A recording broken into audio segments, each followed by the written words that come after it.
On est le 27 juin et il y a un travail de fou au potager. D'ailleurs, on dit, s'il pleut au mois de juin, le jardinier ronge son frein. Ben oui, il ne peut pas aller dehors. Alors il y a du travail, on va faire la liste parce qu'il y en a.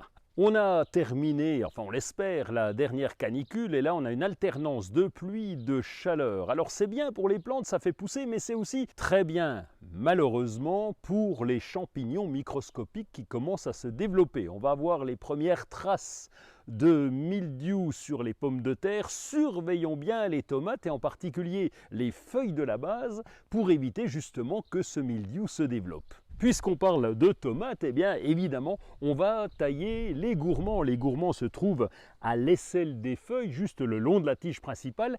On les enlève, pourquoi? Bien parce qu'ils ont tendance à prendre la sève au détriment du fruit. Bon, quand c'est un peu le bazar comme ça sous-entend qu'il s'agit de tomates cerises où là on peut laisser pour voir, c'est un peu le bazar, il faudra retailler dedans quand même. Dans les carrés potagers, on a pu semer les radis comme ici. Alors évidemment on les a semés à la volée, j'en ai peut-être un peu mis trop et donc on va les éclaircir et on va récolter les fans. Pourquoi? Ben parce que ça se mange et puis sinon, si vous ne les récoltez pas, eh bien on va les mettre dans le petit composteur au niveau de notre carré potager. Vous connaissez le principe d'un potager, c'est important, en plus des légumes, de mettre de la couleur. C'est le cas avec les hémérocalles. Mais là, on fait d'une pierre deux coups. Pourquoi? Parce que les hémérocalles, nous allons récolter les fleurs, retirer les étamines, le pistil, mettre un petit peu de fromage à l'intérieur et c'est très bon en apéritif. Entre mes deux tomates cerises toquées potager et puis mes salades, eh bien